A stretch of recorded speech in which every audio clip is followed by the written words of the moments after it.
Okay, welcome everyone to this second session of our look at medieval Daoyin techniques from Zhubing Yuan Holun. Welcome back, Dolly. Thank you very, very much for facilitating this event for us. Well, I'd like to thank you first as well, Robert, to organize the session. And this is really wonderful for us to have this opportunity to get together. And this is our second session. And so I also like to thanks the participants who, sacrifice their weekend, the Saturday, lovely weather here in Wales. I hope you also have a lovely weather. To sort of sit down and look at these exercises from 7th century Chinese medical text.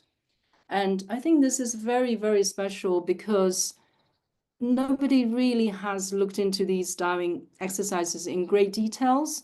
I know there are maybe a couple books already written drawing the exercises from this text very specifically, but they try to be to be suitable for modern sort of popular readers, and therefore they kind of already summarize things and tell you, oh, this is what you do. We haven't quite got there. I mean, this group is not about yes, let's just do those exercises. What we're trying to do here is we're actually trying to interrogate or to investigate these exercises and how do you actually do them? Because actually, I mean, I have translated these, but I don't completely sure some of the exercises. Hence, to have people who have some background with Chinese medicine or have some background in martial arts or Daoing or Qigong exercises. So we get people together and then we look at these, and then we might find some new insights. And last session, it was really exciting for me. I mean, I was just so excited about what sort of different ideas that came out of the session last time, because they would think more laterally when you're not giving them instructions.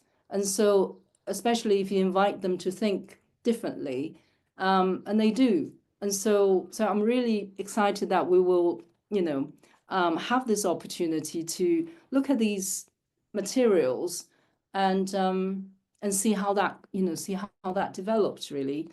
And so what we normally would do is we will look at a particular disease entry. So last time we looked at chapter 1. So I hope you all got this book. I mean, that's the only sort of criteria for you to join this group is if you could buy this book, then basically we just follow the book, and so we don't need to have like PowerPoint or anything like that. So for today, because we've done the first chapter, so we're going to now look at the chapter 2. So that will be from page 65. And what we normally do then, we just read the disease entry. So you'll find a lot of these, I mean, 著变后论 is a state-sponsored text. So the writing is very formulaic. And therefore, you will find the disease entries. And then after that, if there are any Daoing or Yangshen recipes, it will then sort of put it after that. And so what we can do is we'll look at the disease entry. I'll normally would read, and then what I'm hoping is if any of you who are practitioners of Chinese medicines will be able to maybe give us some observations or comments on this particular disease entry. And then we move on to the exercises, and we read the instructions, and then we'll go ahead and try it. And then again, come back to maybe share some of the ideas together. So this is kind of the very basic structure of what we will do. And so does that sound all right to you? Cool, great. Right, so okay, so I'll make a start now. So I will read the 卷 1, section 14, and that is about symptoms of spasm in the limbs and inability to bend or stretch caused by wind. You'll find my translation is actually quite literal. But if you do read Chinese, because this book, which has got Chinese text and then English, so if you do read Chinese, yeah, I mean, you could check just to see if you have any questions with my translations, or if you think that I could better translate certain terms, then please do, do say. Okay, so I'm going to read the disease entry now. So this is caused by a deficiency in the body, whereby the pores are opened and the wind deviance remains in the sinews. When B is encountered in the spring, it becomes sinew B. The sinews are contracted. The deviance lodges in the joints, causing spasms in the sinews. When the deviance is lodged in the network vessels of the foot taiyang, it restricts and tightens one's shoulder and back. Foot jueying is the channel of the liver, which communicates with and governs all the sinews. Its dominant season is spring. When the liver channel and its network vessels are deficient, the wind deviance will be encountered. It damages the sinews, causing spasms in the limbs, which cannot be bent or stretched. So this is the first section. And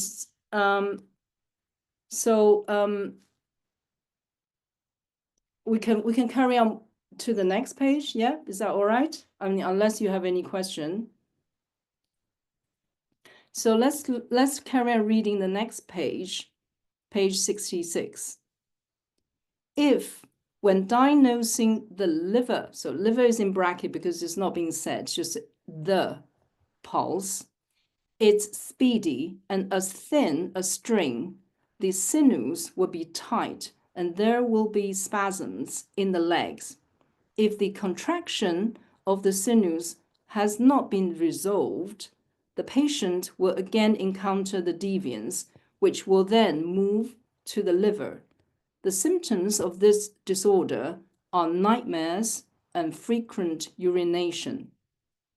Then we have this classic sort of phrase, which says the orthodox prescription for decoctions, hot packs, needles, and stones is given elsewhere.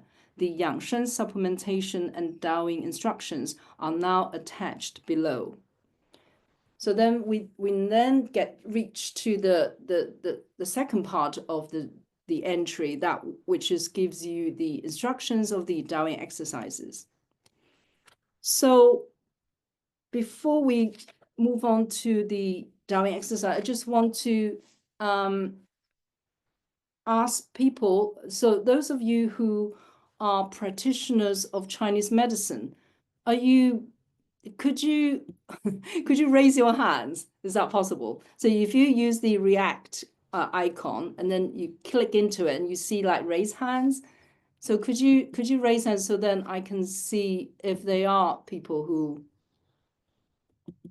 Oh, wonderful. Great. So I can see Jesse's and Felix, Miro.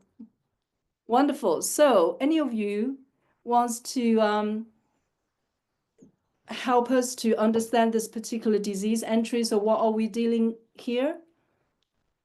Anybody want to say anything? It's a very good description of B. So wind. So of course B is a combination, wind, damp, cold generally, but this is a classical description of B. Right. Yeah. So Felix, what is B? Well, B is literally, but you're better in your Chinese than I am, but literally I think you can translate it as obstruction. But it's an obstruction always caused by different factors, but wind is always involved. Yeah. So Then yeah, generally it is cold and damp, you know, so Yeah. and it enters from outside, and then it can go deeper in. It can go to the collateral, like it's described here. It's very nice to read this text. I don't have your book yet, but I ordered it. But I have your PhD, so I'm reading now all your right. Yeah. So you can read that as PhD well. book. But It's there's finally obviously, altered. Yeah, but but it's it is a lot of sort of been revised many times. So yeah. yeah. I So the ordered book, the copy now, so that yeah. will Oh, wonderful. yeah. Yeah, so the But book obviously has got a much more refined translations. So the PhD is much rougher, sort of rough and ready kind of translation. But it's rough, it's more or less there. and this is the images I understood from Robert. It has got a lot of illustrations with my book. Yeah, it's really wonderful. But it's really nice to read in a text like this, because I'm not specialized in, you know, I started out, I read a lot also of the old material from Han, but then Hmm, also I shifted my interest more in Ming and Qing dynasty right. medicine. But it's really interesting to read this. Hmm. I think also from a medical point of view, it's very useful. Yeah. Well, I mean, from the Ming and Qing, because you already have a lot of those texts, Daoing texts, which are already with illustrations. So they are very, very clearly, illustrated in a way. And but yeah, in this text, there isn't any illustration. So the book is kind of an invention of adding the illustrations into these Dao instructions. But So it's okay. very, yeah, but to read an early text like that is very nice actually, because it's, yeah, I find it fascinating. Great. So should we then start looking at the Dowing exercises? Great. Okay. So the first one, the Yangshen recipe, the Dowing methods says, extend your arms forwards and backwards alternately. Okay, so I put brackets because obviously it's not there. Palms pushing outwards towards a fully extended position. Do this thrice 7 times. With palms facing down and head bowed towards the heart, lower your qi to the Yongquan point and Cangmen. The opening of the stomach, that's the literal meaning, and is the left side of your ribs. So LV13. Try to hold the position for a while, then disperse the qi and relax. So basically, what if we get to this point is, first of all, you reach you sort of stretch your arm forwards and backwards, yeah. But then you do it alternately. So one forwards, the other one going back, forwards. So you do that thrice 7 times. So in 朱病院后论, it gives you how many times you do exercises is always at the time of 7. So it could be 1, 7, 2, 7, 3, 7. I personally don't know the significance of 7, except it is obviously a yang number, so yin and yang number. But why 7? Yeah, I think Catherine Disper may say it's something to do with the Buddhist influence, the number 7. But again, I'm still don't know what that means. But anyway, so it's always something 7. So in this case, it's 3, 7. But then I'm kind of a little bit puzzled, because if you're doing like that, yeah, so do you do up and then back up so does that count as 1 because it's a pair, or do you count that's 1 and that's 2, 3, 4? I actually don't know.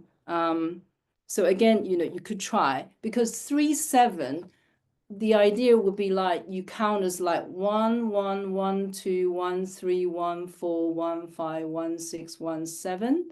2, 1, 2, 2, 2, 3, 2, 4, 2, 5, 2, 6, 2, 7. 3, 1, 3, 2, 3, 3, 3, 4, 3, 5, 3, 6, 3, 7. Yeah. That's what I imagine how you will count 3 sets of 7. 3, 7. But obviously we are modern people. I think we just do it 21 times, don't we? But Anyway, but we know that in the text asks us to do it 3 times 7. And then so you do that, and then you lower your head to face the heart, and so you visualize the qi going to the yongquan, so at the feet, at the sole of your feet, and to the Changmen. So that's kind of like Changmen, I think, is near, so the opening of your stomach, if you imagine that. So so there's that point there, LV13. Again, why does it mention the kidney 1 and then LV13, so the going down and then up again? Logically, the qi, isn't it moving down to the Changmen first and then Yongquan? So I don't know. I don't know the answer. I'm simply raising the question. But it's basically saying the qi moving downwards towards Yongquan and Changmen. And then you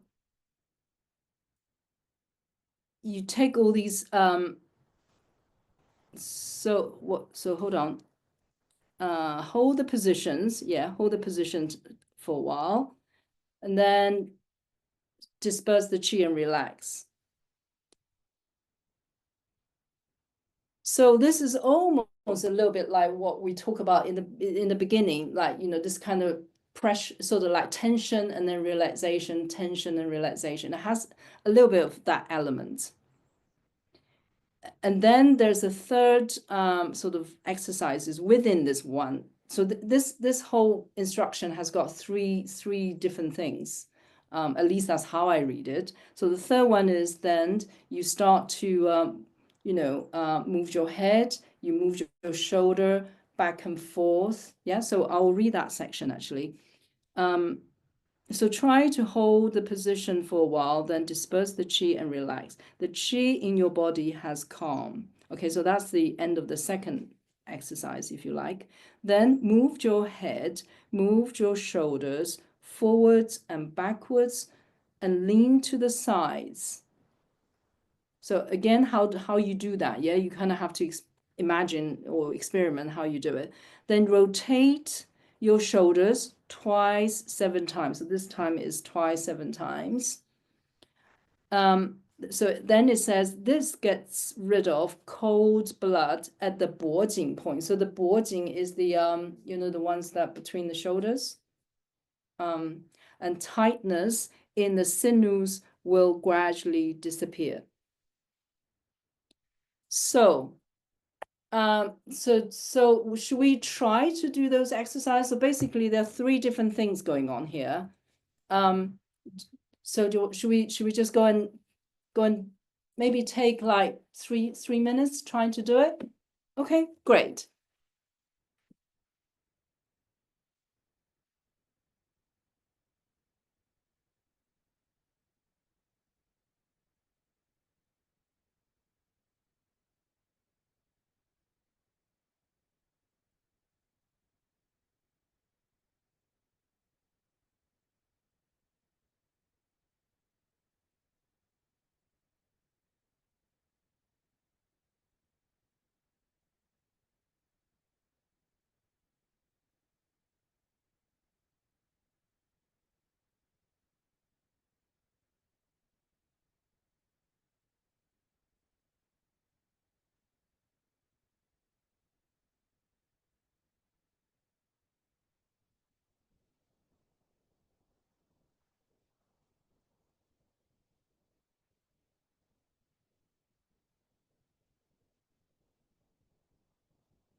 So how did you find the exercise?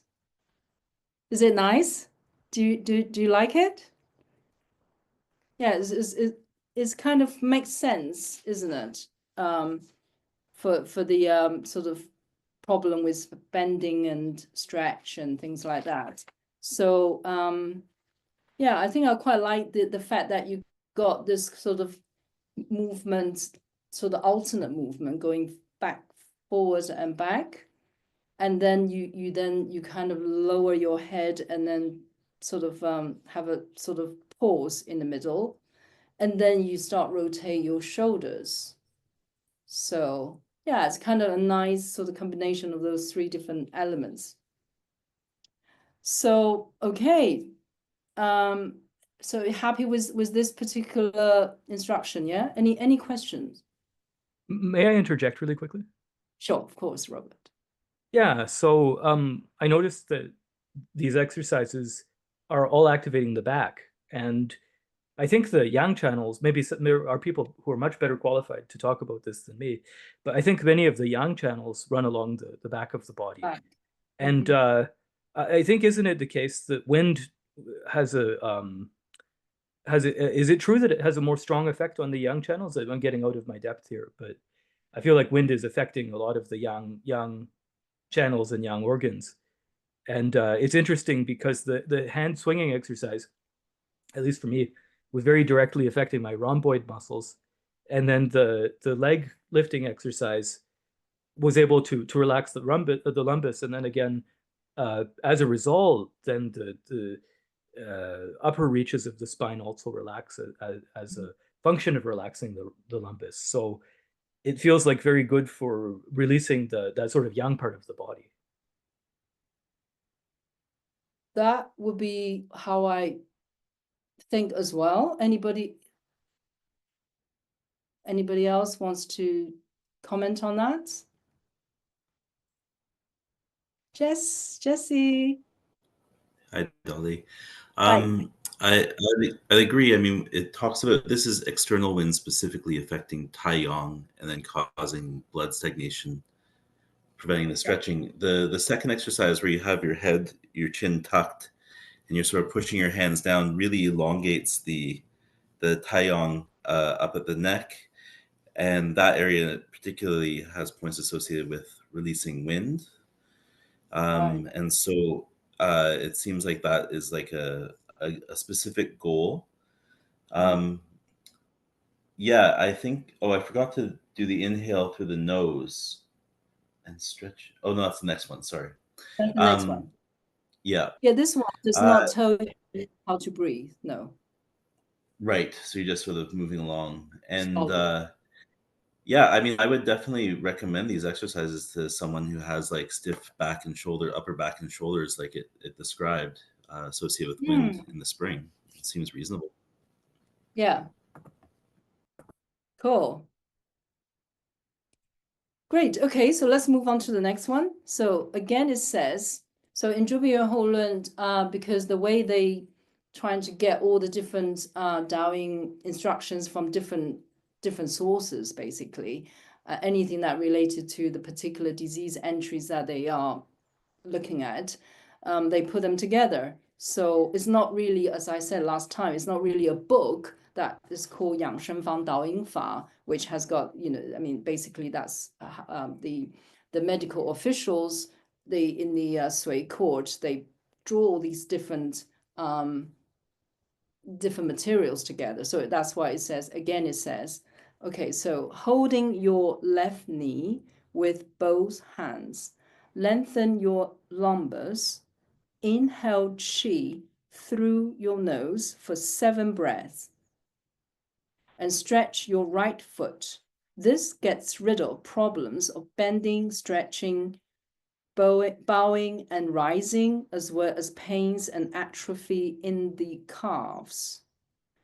So it just tells you to hold your left knees with both hands and then stretch your right leg, yeah? And then breathe through your nose. Well, the question is, do you do it standing up? I mean, the instructions, if you look at figure 8, yes, I decided that this is a standing up position, but really, I mean, it doesn't tell you, does it? But because the reason why I think it's standing up is because later on has got the ones which specifically that you need to do it by sitting down. So then I think, there's probably is the standing up position. And then you hold which is then it makes it quite hard to do because you need to be able to balance yourself, don't you? And so I don't know if people already have a problem bending and stretching. I think you probably will ask them to do it sitting on on a chair, really. But yeah, well, let's try it. See what we think. Yeah. Okay. So we'll give ourselves a couple of minutes holding your left knee with both hands, lengthen your lumbar, and then you breathe through your nose 7 times. Stretch out your right legs.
We probably can try the next ones as well. So again, it says, with both hands, hold your right knee against your chest.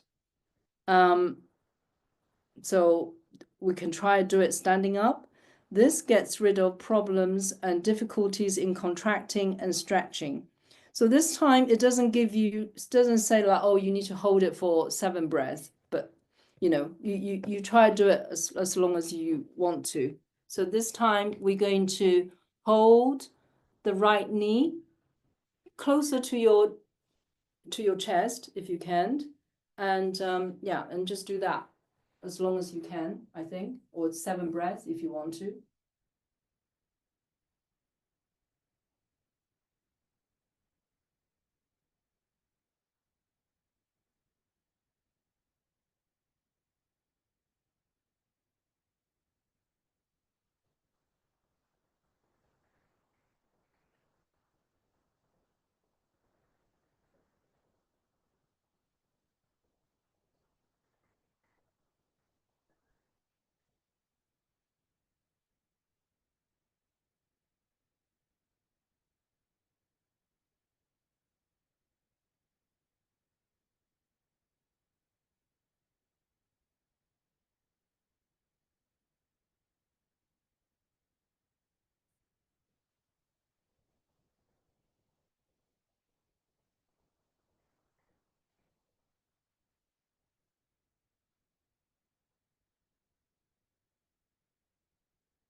So how did you find the both sort of they kind of, to me, as a pair? So you hold your left knee, and then you hold your right knee. My experience, which I did just now, is my foot started to get quite warm. So when I lift my hold my knees, I could sense the heat reaching my toes, basically my foot. So anybody else? Anybody has got any sort of sensations while doing those exercises?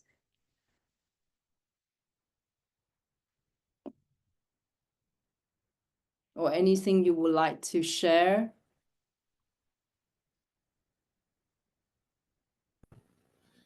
It seemed You to know, open yesterday. up, Oh like, yeah, please go ahead. oh, sorry.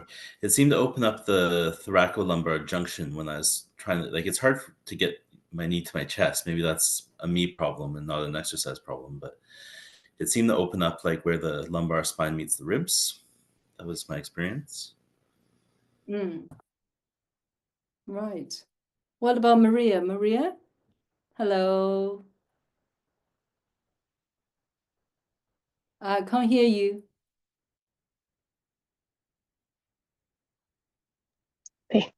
I tried it both ways. I tried it seated and I tried it standing up.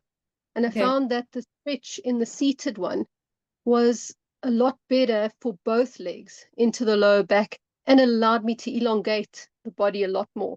So I had a much more intense stretch than when I was standing. Yes, right. Yeah, it's interesting because because later on we do have to do them sitting down. So there definitely are two sets of very similar exercises. One probably requires you to do it standing up, which is what I think is what we're doing now. And the other set, which will appear later, immediately after this, you do the same thing, but you sit down.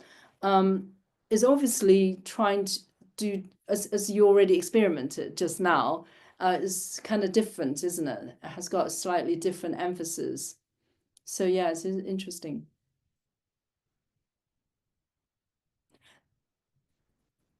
Great. Right.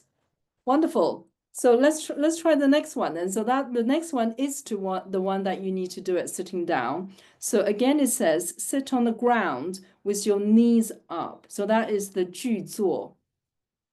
句坐 is almost like you squat and then you sit. Yeah. So you squat. So basically you will be sitting on your bum, and then your legs kind of, your knees up, and then extending your right leg. Okay, so stretch out your right leg. And then hold your left knee with both hands and lengthen your lumbers. Again, inhale fully through your nose for 7 breaths. Stretch out your right foot. This gets rid of difficulties in bending, stretching, bowing and rising, pains and impediments in the calf. So it's very, very similar to, to the first one. Except this is definitely telling you that you need to do it sitting with the knees up and then stretch one leg. And so should we try this one? But let's if you look at 69, because really after that, after the next one is kind of standing up. Let's sort of pass that for now. So we park that for now. If we read the one below that, again it says sit on the ground with your knees up, extend your left leg. So this time you extend your left leg, hold your right knee with both hands and lengthen your lumbers. Inhale fully through your nose for 7 breaths, extending your right foot outwards. This gets rid of again, the same thing, yeah? So should we try to practice both of them? So basically you start with stretching sitting down, almost like squatting and sit, then stretch your right leg out and you hold your left knees, inhale through your nose, take 7 breaths, and trying to so extend your right foot out, yeah? And then you do the same, but the other way. Yeah, so should we try both, yeah, at the same time? Okay, we'll give ourselves 2-3 minutes.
So can you feel the difference from doing it standing up? So Maria was, obviously you experienced the differences, isn't it?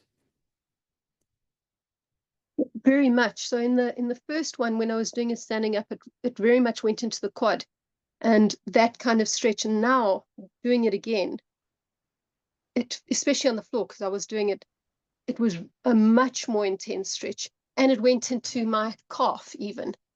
So Right. I could feel warmth rising from my ankle up my calf. When Very you're doing nice. sitting down. Yeah. Yeah. So okay, Jessie, what's your take on this? So when I was sitting, I felt more of a stretch at the greater trochanter on the side of my leg. But I was just wondering, with your translation, do you think that this is sitting on the ground, or do you think this is like squatting into on one foot, like a pistol squat, like where you lower yourself down, but your bum doesn't touch the ground quite? I'm just wondering about the translation, because you mentioned Yeah, I know what squatting you and mean. sitting. I was just curious as to if you think there might be that possibility. Yes, I did have a doubt when I was translating this with my PhD, and but I think I come to the conclusion that this is to sit with your bum on the ground, because the other one is because that also happened in the later diving instructions, that you definitely do it by squatting, and that character will be 蹲踞. So the 蹲 is to squat, then that's very clear is a squatting position. Whereas 踞 is actually it's not a squatting. It is you started with like sitting down, on almost like on the ground. So it's already the ju is more about the way the legs is sticking out upwards, kind of. It's more about describing that. So maybe I slightly misled you by saying squatting, but yeah. But because the 蹲句 is definitely squat. But the 句坐, I mean, they're kind of similar because when you squat, your legs kind of standing up, isn't it? With your knees up. It's just, yeah, the question of whether you have the bum, whether you sit on your bum or not, yeah. But because this is 句 and then 坐, so you end up sitting on the ground and then you stretch one leg. You could try. Have you tried it? You could try to squat and then stretch. I mean, I'm sure that would be quite hard. Almost impossible. I mean, I don't know. Is that possible? Should we try it? To squat. It's impossible for me, but I've seen people do it. Oh God. I think I don't know. I don't know whether it will work. I mean, we could try. I don't know. I'd like to go and have a look. Requires a pretty significant degree of athleticism. It's almost impossible to do it squatting. Oh. So anybody have a go? If you could do it, then we'll watch you. It's almost zero chance. Because you're holding your knees with both hands. The gravity is going sort of back, really. So you kind of need to sit on the ground to secure it. But yeah, so, but I think 句坐, yeah, I'm kind of almost like 90% certain that it is, you definitely sit on the ground, but with the knees sticking up. Okay, right. So we kind of messed up with the order a little bit by, oh, Felix, yes? I would say a little bit the same like Maria. I had the stronger sensation, but it's also maybe because I'm less athletic. So I had difficulty to get really my knee to my chest when standing, and with sitting that was more. But also I felt more in the legs. So with the standing, I think it's more, you feel, actually with sitting, I felt it all the way from the legs all the way to the back. And I think with standing, it was more emphasized on the back and less on the legs. So I think it really opens also the channels in the legs. So that's pretty cool. Yeah. Yeah. So I think sitting down definitely feels like it's sort of working on most part of the body. Yeah. Standing up is almost like emphasizing this kind of balancing. You kind of need to be able to balance. So you kind of standing there worrying about not being able to balancing it. Then you kind of can't really feel the energy so much. But then again, because I'm sure, to be able to exercise in such a way that you can balance yourself well while holding doing this 7 breath, which takes quite some time. And that in itself, I would say it would definitely has got health benefit. And it's funny, I learned some Douyin, so Japanese Douyin, and there are some exercises which are pretty, it's not the same, but they are similar. Yeah, it's funny. Yeah, I can imagine. They have a good, yeah, that balancing act also has its effect. So I think it is a good thing to practice. Yeah, I agree. Yeah, doing standing up as well as sitting, isn't it? Sure. Yeah. Sure. Hi, Wes. Hello. I just had a translation question about. I noticed they'll sometimes use the character Shen versus John for to stretch or extend. Yeah. And I was just wondering how you parse those two characters. Yeah, they're very similar, aren't they? Shen, so I translate Shen as lengthening. So Shen Yao will be like lengthening your lumbar area. So it's kind of sort of imagine your body getting longer. So it's the shen is like elongating. Whereas zhan is more like almost like extending outwards zhan. So again, it's kind of similar, but yeah, it's slightly different emphasis. So but also you never say 斩腰, which is lengthening the which is, you know, yao is the waist or the lumbar area. I don't know. I mean, Jan it has got this kind of opening up, stretch out kind of feeling. Shen is definitely you trying to make it longer, elongating it. So it's slightly different emphasis. Linguistically, it does feels different. Oh, great, thank you. Okay. Is Jan the same word that sometimes is used to describe a bird extending its wings?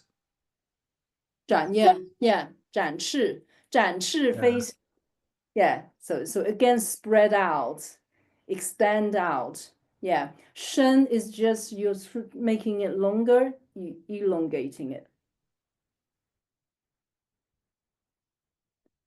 I mean, you know, obviously the two words you can kind of interchangeable a bit. It's not like strictly separate. They're obviously very, very closely linked. Right, so let's look at this one, which is kind of almost like a sandwich. It's like in the middle. So you do the you know, sit on the ground and then stretch your left leg and then hold your right knee. And then you're supposed to actually do this one. So let's have a look at this one. So again, it says, stand upright with both upper and lower body straight, okay?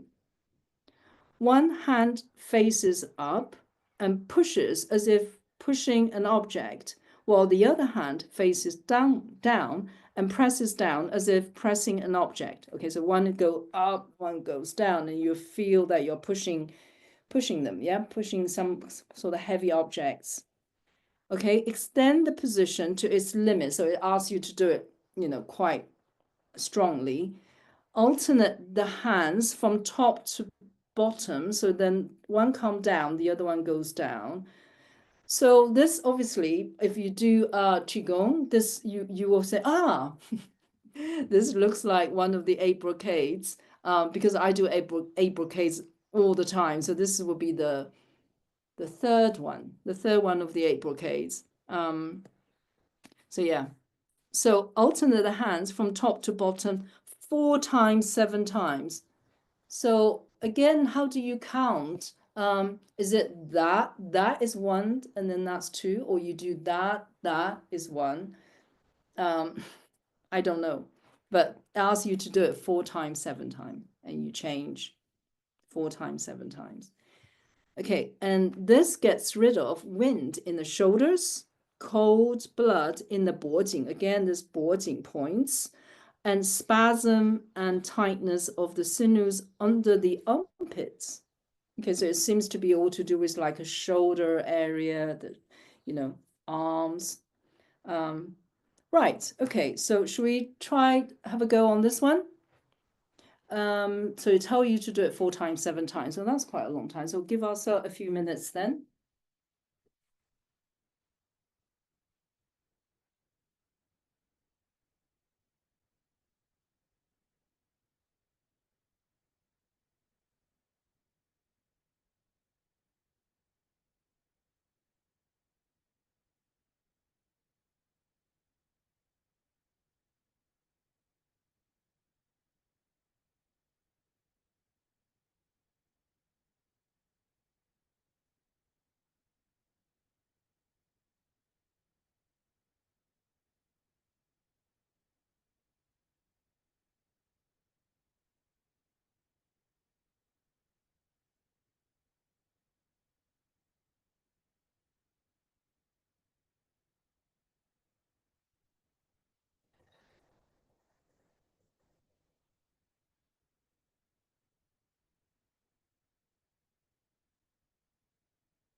Well, I definitely can feel my shoulders all loosen up, especially having to do it so many times. I also decided that I'm going to count this as just 1, and then that will be 2. So that's how I just do it 28 times basically. And yeah, it feels very relaxed and sort of around this area. It's nice. So anybody wants to give your insights or your comments? How do you feel after you've done it? Do you think it's good?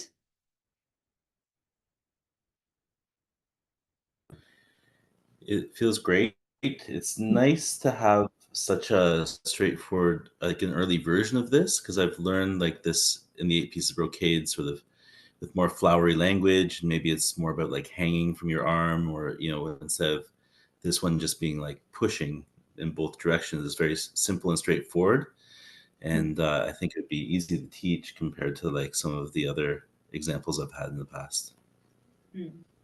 It's also really wonderful to know that, wow, this exercise, which I do sort of in the modern Qigong, is already there in 7th century China, in the 7th century Chinese text.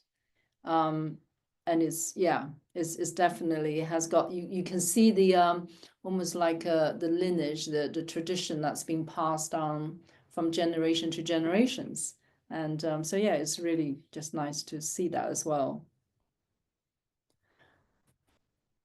So, okay, so we're happy with this, yeah? So I think these are all quite sort of nice sets of exercises for this particular disease, which is to do with the so symptoms of spasm in the limbs and inability to bend or stretch caused by wind.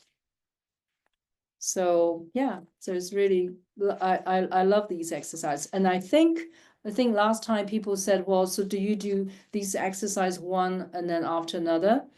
And well, I said, because the way the medical officials in the Sui court, they pick all these different exercises together and then put them in this kind of fashion. So maybe from that point onwards, the doctor can say, okay, do these as a set of exercises for your condition, which is to do with the inability to bend or stretch. And therefore, yeah, so that become a set of exercises then that you do in this kind of particular order. Whereas originally, they may not be, in this kind of configurations, if you know what I mean. So this is kind of new. So from this text, then they develop this sort of new set of a group of exercises that are addressing a particular disease. So yeah, so that's that. Anybody want to say anything, or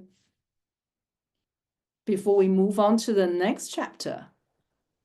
I have a question quickly. Sorry, Sure. I security on my Zoom and now I can't get my face to show up. So I'm Right. BH.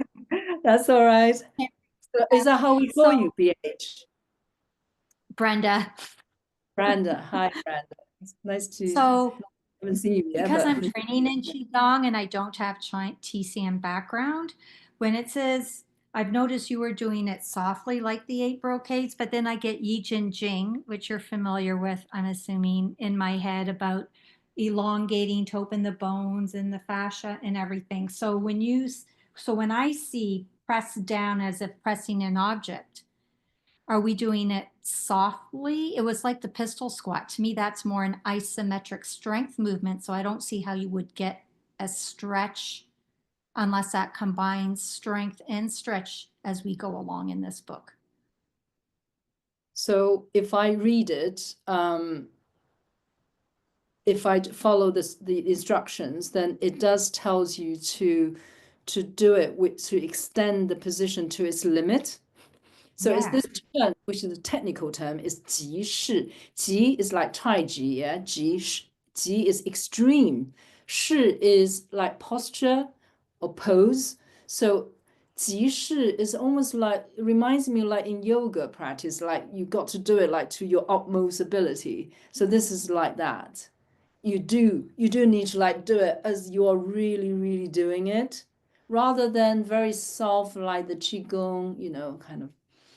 Okay, I was Even doing in- it that way. All right, okay. That's how Right. I would do it, particularly for this text. It is very, very specific to us to do a lot of these exercises in its extreme, to, you know, basically do it as much as you can. So it's that term, 即是 extreme posture. Thanks, that helps. Great.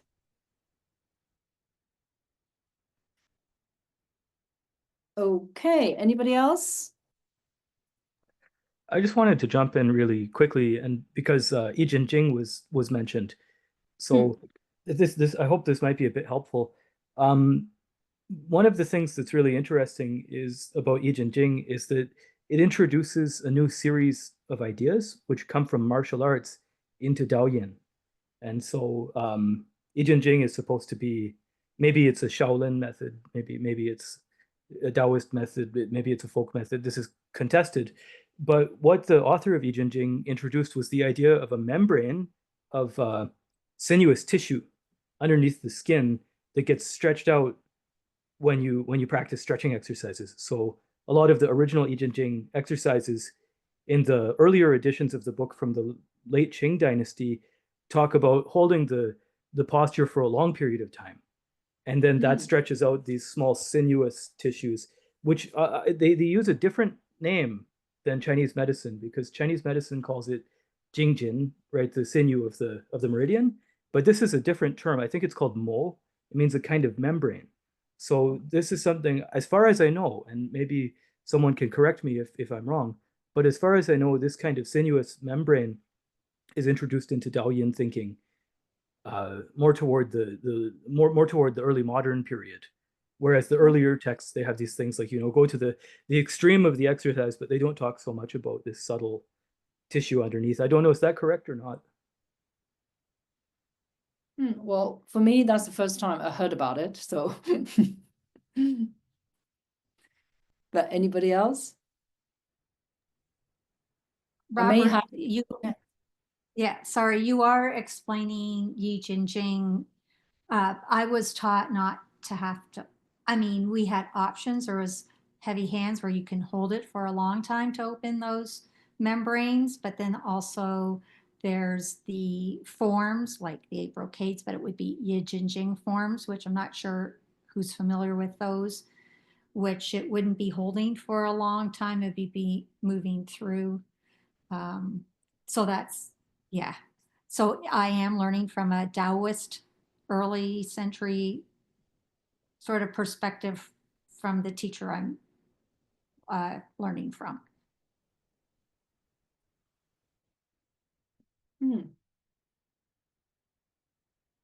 Great.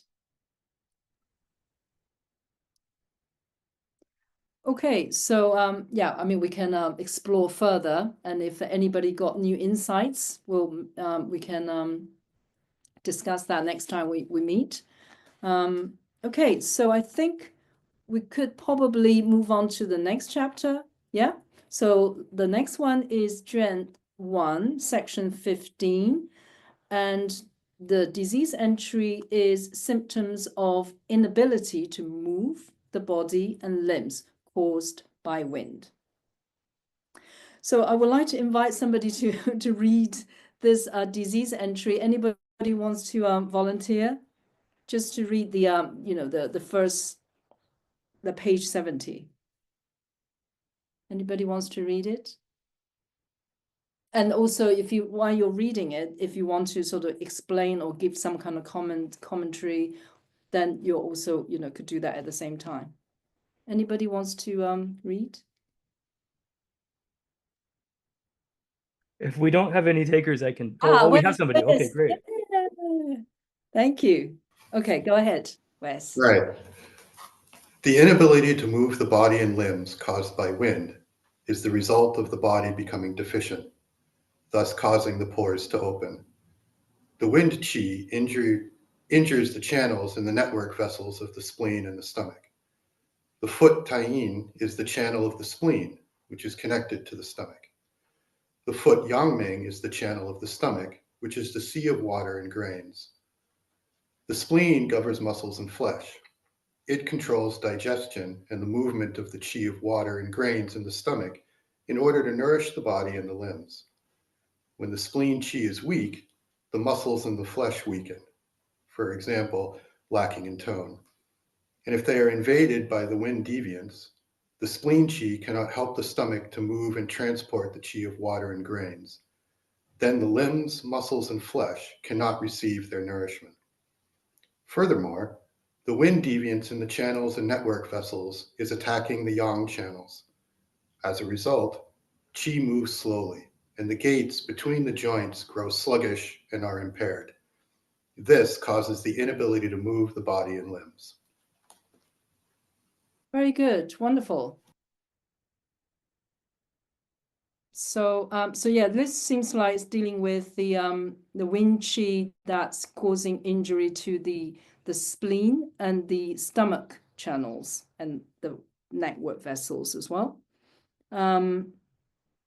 Okay, so let's carry on with the next section, which is to do with the pulses. So anybody else could read the pulse section before we move on to the DAOI instructions?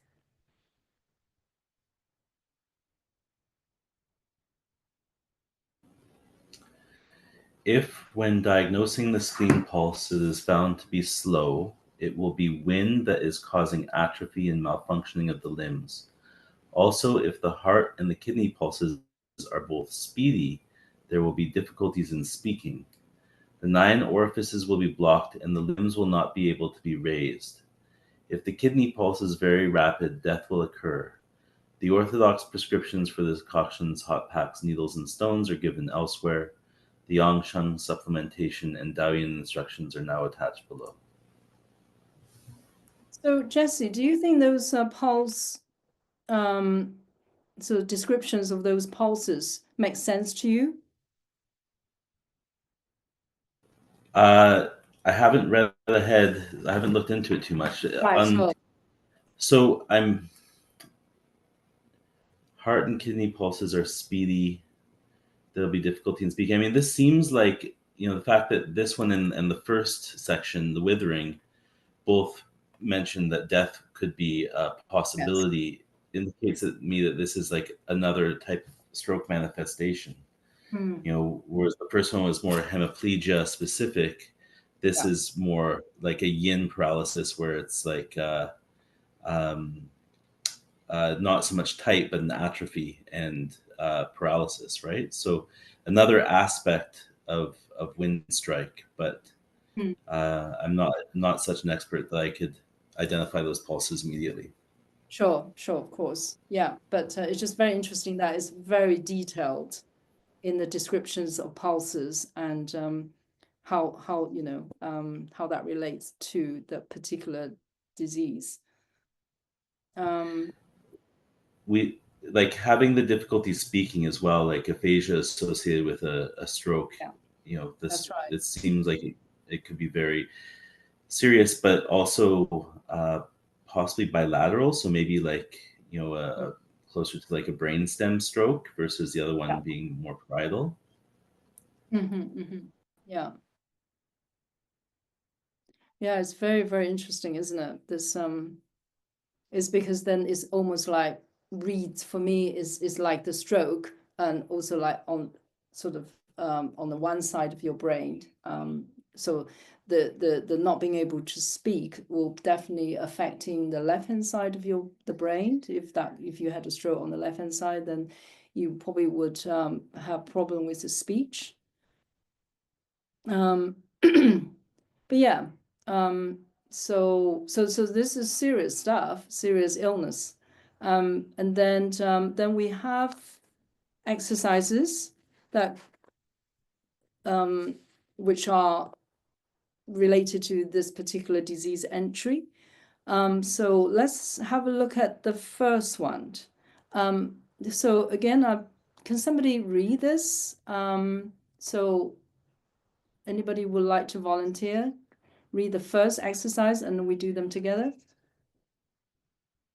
I'm happy to volunteer, but I have your PhD text, so maybe better All not. right, so yeah, so that's fine. That we'll correct it to compare the two texts. That will be very interesting.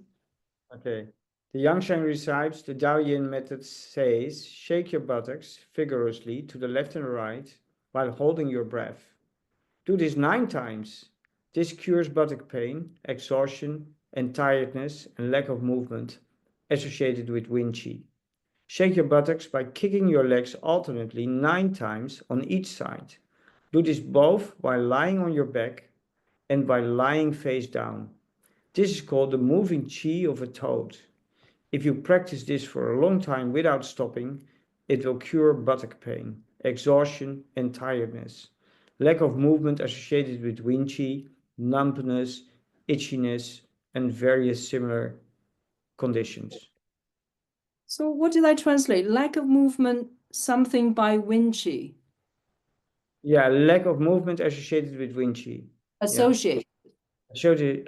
Associated with Wen Qi, yeah. Okay, fine. Well, in the sort of more refined translation, in the book is caused by Wen Qi. Caused by Wen Qi, yeah, okay.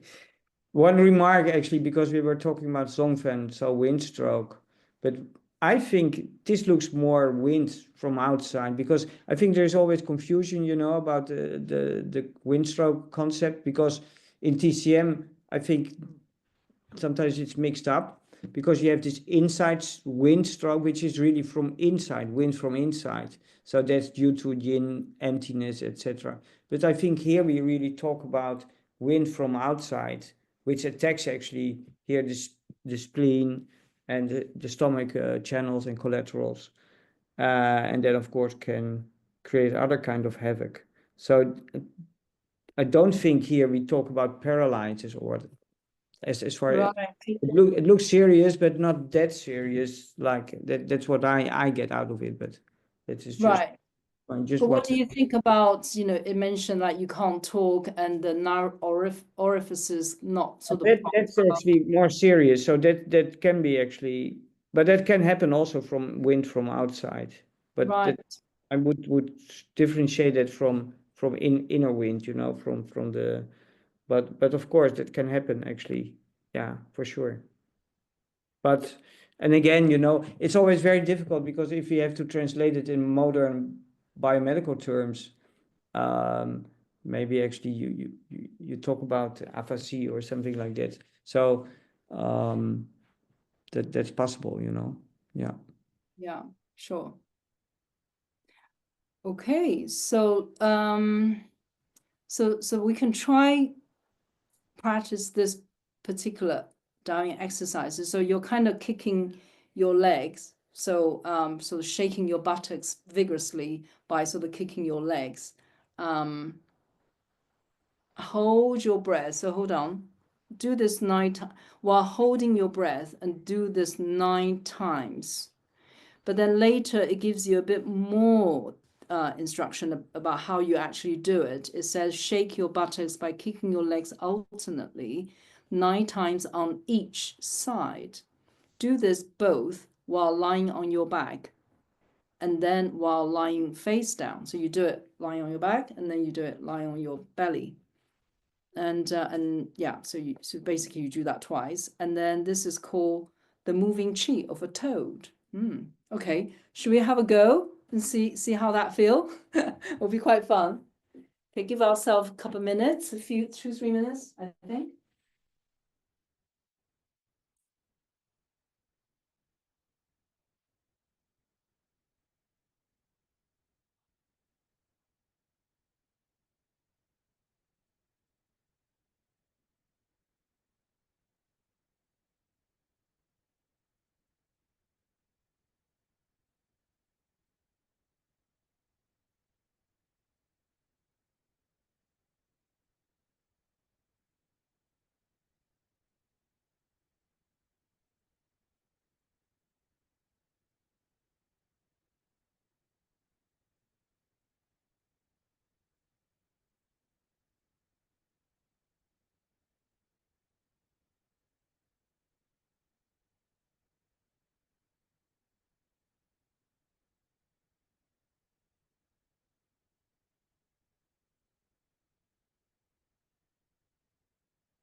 How do you find?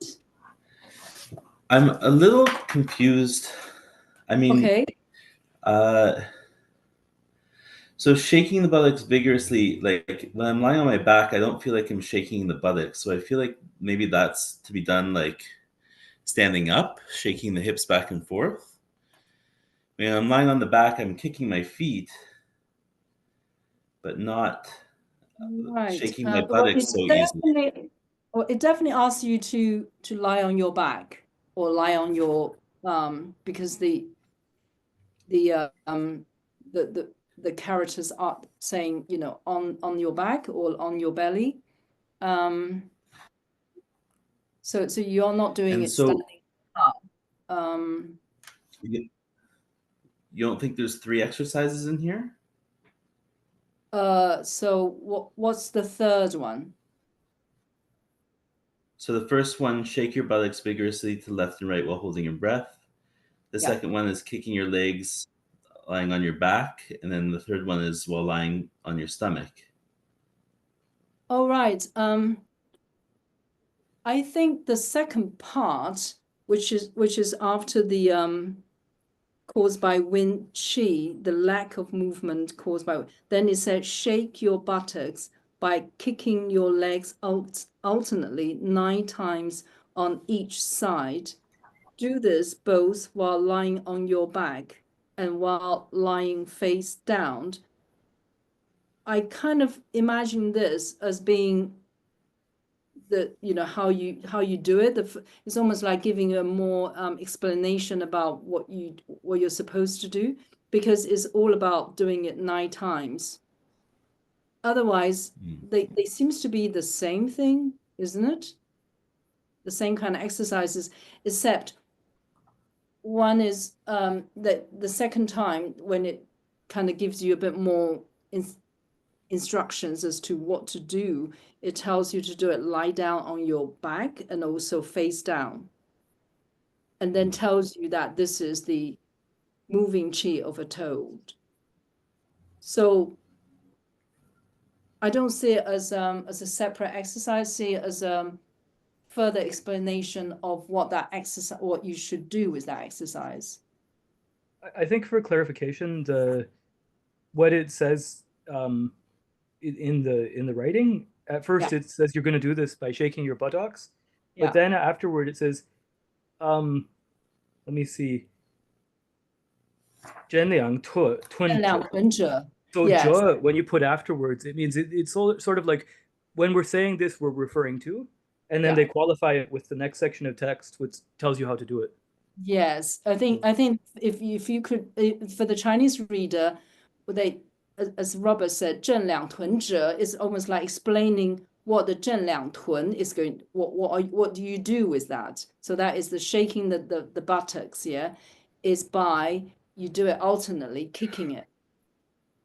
So that bit would then be not a separate exercise, would just be further explaining what is already telling you the 正两臀, because that 3 characters, 正两臀, is already appeared the first time in the instruction, which is right from the beginning of this instruction. It tells you to shake your buttocks vigorously to the left and right. And then it then says the shake the buttocks is how you do it all. So yeah, it's definitely an explanation, Jesse. Right. And so I guess I'm not exactly clear on how to articulate kicking the legs and shaking the buttocks at the same time. Oh, right. Okay. My understanding is by kicking your legs, you kind of already shaking the buttocks. Does that? So you'd be like wiggling your hips as you do it? Yeah, so you're kicking your legs, yeah? That's already moving the buttocks, isn't it? Especially if you're lying down, you got a lot more sort of wriggle, then you can move your buttocks while you're sort of kicking. Right. So I think it gives you the image of the toe. So the frog is kind of sort of, you kick the legs out, but then that's kind of affecting, you're shaking the buttocks as a result, really, or I together. agree. I took the toad description quite literally and Okay. imagined one that hops in the yard or swims in the pond and Yeah. took that action. Oh, great. And I had a lovely little toad that Oh, joined me yes. as well. Hello. Did you do the Oh no, he sat on me. So I had a little bit of extra enthusiasm. Wonderful. Great. Nice, Crystal. So yeah, I think it was just like kicking your legs, and then you kind of the butter's being shaped by, you're doing that quite rigorously, and yeah, it definitely feels nice actually, sort of loosen out all the sort of, the buttocks and the lower part. So again, I'm happy with this exercise. Anybody got any questions or comments want to share? If not, we can go on to the next one. So the next one is quite an interesting one. I don't know whether, yeah, I think it would be really great if you guys could try it, because I think it's quite an interesting exercise. So again, it says lying on your back with knees together. Spread out your feet and lengthen your lumbus. Inhale through your mouth and shake your abdomen as much as you can. Take 7 breaths. This gets rid of high temperatures with pain and lack of movement in the calves. Okay, so lie on your back with knees together. Spread out your feet.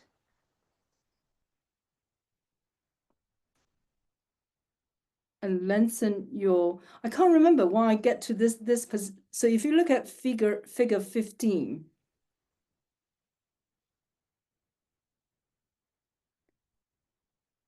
I'm now confused as to why we get, why I have this particular illustration.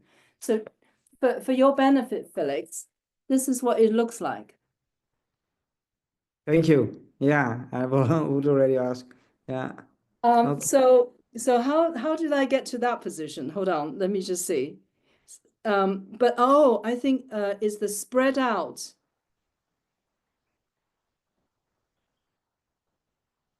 With your knees together, spread out your feet and lengthen your.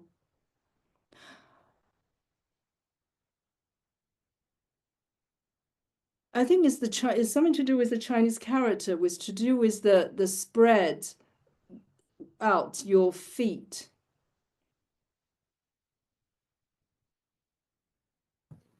What feels natural to me is if your knees are touching at the top and then your feet are separated apart, but your knees are touching each other, because that's going to open up the sacrum area Right. Nicely, right? It seems like a lot of these exercises are trying to loosen up like L4, L5, like the sacrum, the sciatic nerve outputs. Yeah. And so that would be my guess, is that you're lying on your back and your knees are touching, but your feet are stretched. As soon as I did that, I felt a spasm in my hamstring that was tight from an injury years ago. Yeah. Oh, wow. And then somehow you need to shake your abdomen as much as you can. Should we have a go and see how that feel? So again, also it says inhale through your mouth. So try that as well. And you do that 7 times. So let's have a look.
Oh, okay.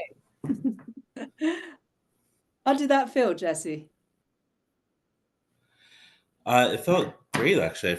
I forgot to turn off my mic, so you probably heard me thumping. Yes, I can see you doing it quite vigorously.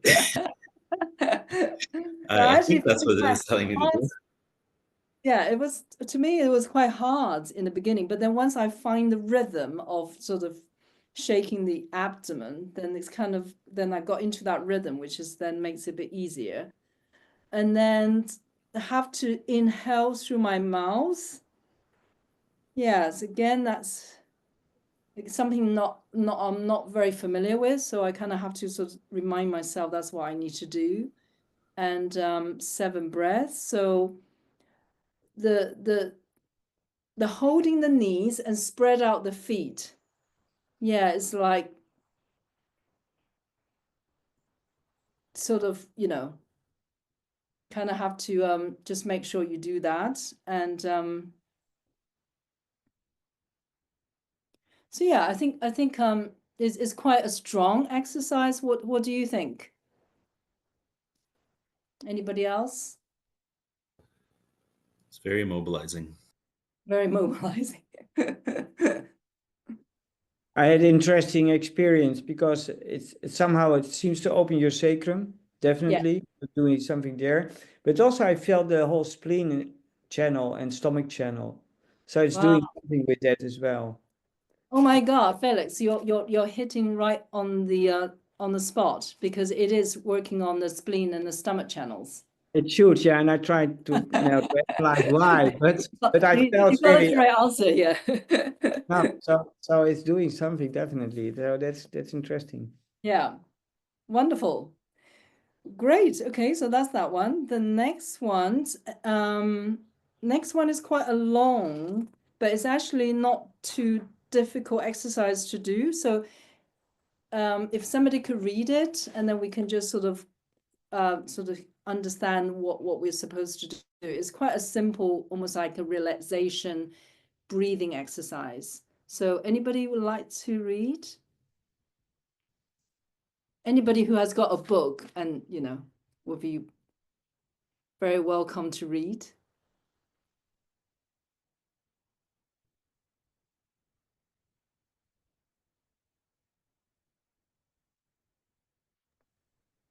Robert, do you want to I'm read? a big fan of Wogu. I'm a big fan of this exercise. Okay, so I read. Okay. Okay, so it says, again, it says, for curing pain, stiffness, lack of movement in your limbs, and qi stagnation in your abdomen, lie straight on your back on a bed that needs to be flat and stable. Loosen your clothes and have a pillow 3 twin high and do wogu. To do wogu with both hands, hold each thumb with 4 fingers. Extend your arms 5 twin away from your body on each side, and raise your toes with your feet 5 twin away from each other. Quieten your heart and calm your mind. Adjust and harmonize your qi and breath. Do not think about other things, but focus your intention and concentrate on the qi. Slowly and gradually, wash your mouth with the sweet spring, in brackets, saliva. To wash your mouth with the sweet spring, lick your lips, mouth, and teeth, then swallow the saliva. Slowly and gradually spit out qi from your mouth and pull qi into your throat through your nose. You should do this gently and slowly. Do not hurry or use too much force. Wait until you're attuned and in harmony. While pulling and spitting out qi, do not allow the sound of incoming and outgoing to be heard. Every time you pull qi, concentrate your mind and heart and send the qi out through your toes. Pull in the qi over the course of 5 or 6 breaths and exhale once. This is 1 breath. Count from 1 breath to 10 breaths. Gradually increase it to 100 breaths, then to 200 breaths. Your illness will be eliminated and you will be cured. Do not eat raw vegetables, fish, or fatty meat. It is not suitable to move your qi after a big meal or when you're full of emotions such as anger, joy, sadness, or resentment. Practice moving your qi only at dawn when it's clear and quiet. It's the best way and will cure 10,000 diseases. Wow, it's a very, very powerful exercise, cure 10,000 diseases. So we should just do this one then. So this one I think is very interesting about the breathing because the inhalation is like 5, 6 in breath and then exhale 1. So that's 1 breath. And then you do that, first of all, it tells you to count to the 10 breaths. And then you increase it to 100 breaths and then 200. And basically, that becomes the way you breathe, I think. And it's obviously encouraging deep breathing, yeah? So, so yeah, you do it lying down with your hands doing wo gu, so that slightly away from your, from your sides. So the 5 cun, I can't remember how long 1 cun is. I imagine being like 2.5 centimeters or, okay, Felix. This is 1 cun? Yeah, but yeah, you always have to use your own measure. So for this is 1 cun. Yeah. But and sometimes also they use the finger, but I think that's the way I learned it. So I think you can use that as a measure. Yeah. Yeah, so that would be like 2 or 3 centimeters or something, isn't it? Yeah, I think it's not the whole from the bone to the bone. It's from the crease to the crease. Okay, all right, bit smaller then. Okay, but it's not, you don't have to follow, so it's just a rough guide. So when you sort of extend your arms 5 twin away from your body on each side, I think you just basically relax and and do wo gu. And then I think it's such a lovely descriptions when I translating it. I just think it's very, very almost like quite moving. The way it's describing is a lovely has got very lovely way of describing in Chinese. And and then you do the apart from doing the wo gu, you also do the the saliva with the rinsing the mouth and swallowing it, and do some kind of massage, massaging your teeth and your lips and everything, and then you swallow it. So even in modern qigong, they also do that as part of their routine, yeah. And then it gives you some sort of yang shen recipes, kind of instructions, like not to eat raw vegetables, fish, and fatty meat. So these are what I would call the yang shen recipes, descriptions, and also suggest you to do this exercise in the early morning, and also don't do it when you have strong emotions because you obviously then can't really do it well. So would you like to have a should we have a go? I think this is quite a really lovely exercise to kind of end the sessions as well. So we just almost like at the end of a yoga session, isn't it? You just lie down and sort of relax. But do try to remember the various things you kind of supposed to do, yeah? Okay, let's have a go.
It's definitely very relaxing. Feel like I just want to carry on lying there. And especially that sort of deep breathing. It's just so lovely. And yeah, I just love this exercise a lot. And for me, I think I would do it. I mean, it definitely suggests you to do it in the morning, for the sort of the rising qi, isn't it? It's the freshest qi.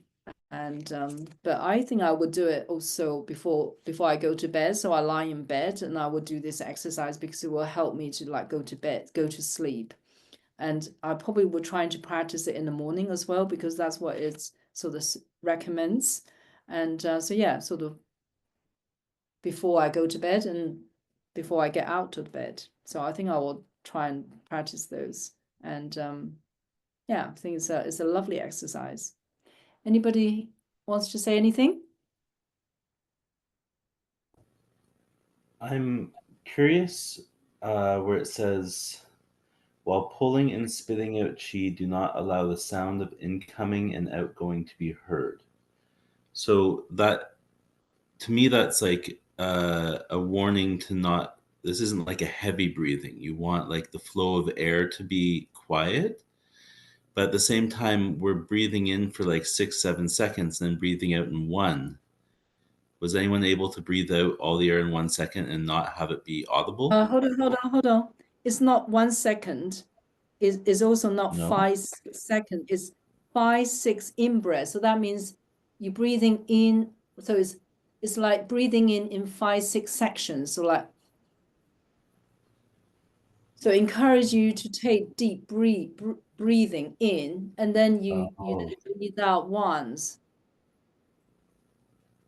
That once could be quite long. But then, so the emphasis is the inhalation, which you take in 5, so almost like to the count of 5 or 6. So you're like incrementally breathing in,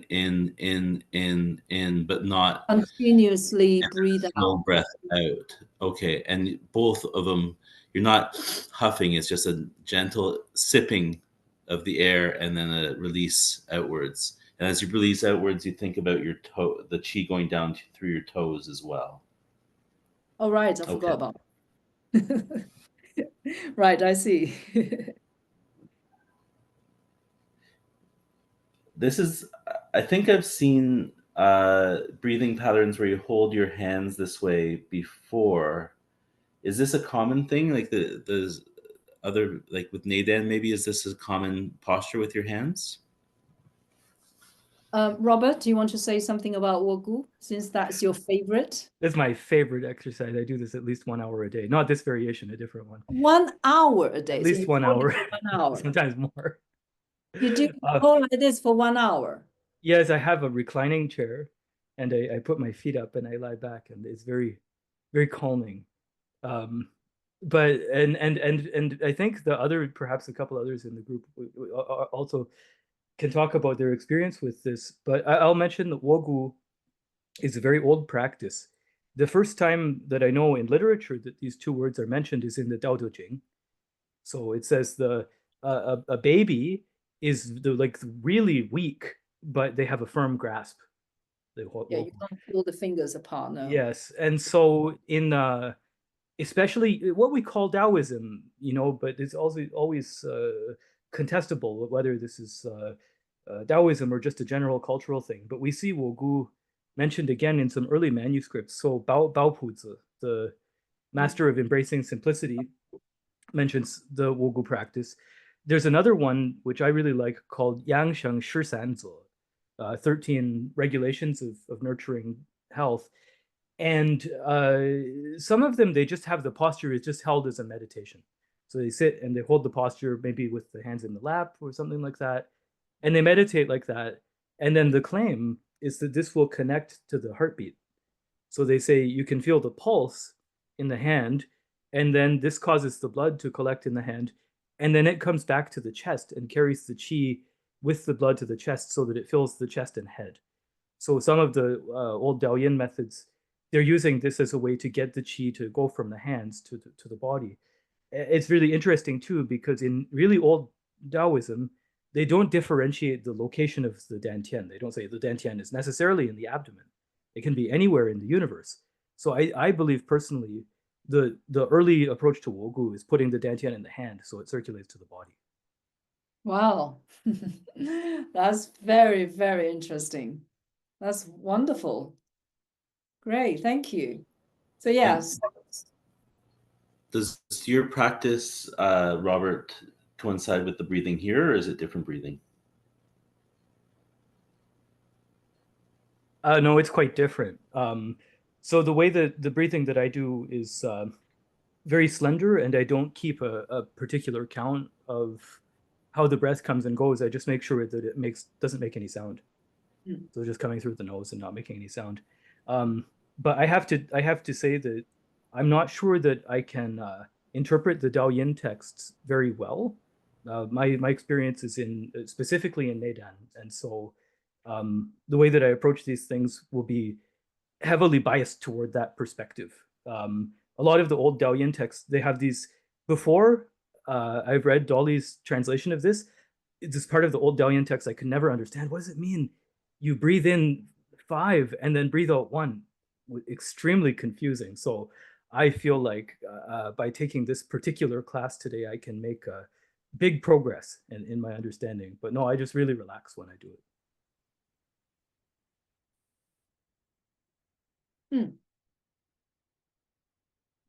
Great. Wonderful. Thank you so much. So I think we're coming to the end of our session today. So yeah, thank you so much, everyone, for joining us together to explore these exercises from 主笔圆后论. And I think it's really wonderful that we are sort of testing these exercises together, and how we can then make good use of them in our daily life. And if you're physicians, maybe you could recommend that to the patients, and so you never know. And so thank you so much, everyone. We'll meet again, hopefully in a fortnight. And so if there's any questions, you're very welcome to send the questions to Robert. So he will gather the questions, and then we can then look at them next session when we meet. Great. So anybody got any final questions wants to ask before we close the session today? I have a very short question. I got it with the breath, the second part with taking 5 and 1. Yeah, sure. Okay. And that's clearly, but just before, there is also slowly and gradually spit out the qi from your mouth and pull the qi in your throat through your nose. So that's also not completely clear for me. So maybe you can explain. So why that is not clear to you? So you slowly and gradually spit out the qi from your mouth, and then you just take another breath inside through your nose. Through your nose. Okay, then it's clear. Yeah. Yeah. Okay. So basically, you breathe in through your nose, breathe out through your mouth. And the way I translate, because I think I translate just a little bit too literally. So it's like 吐气 is like spitting out. I think it just, you just breathe out through your mouth. Yeah, you're not spitting. No, yeah. Don't take it so literally like me. But yeah, but then you do it very, very, very quietly. No, you don't hear it. So yeah, so that means it requires you to do it quite mindfully and very slowly. And again, I would say the emphasis is on the inhalation, that you pull the qi 5, 6 breaths in, and then 1 breath out. And that is 1 breath. And you do that, first of all, to 10 breaths, and then 100 breaths. And yeah. So it's just a very specific kind of breathing exercise. And apparently it will get rid of 10,000 diseases. So I'm sure it's worth having a go. Very well. Thank you so much, everyone. Thank you so much. Thank you. See you. Thank you. Take care. Bye. Thank you. Okay. Bye. Bye.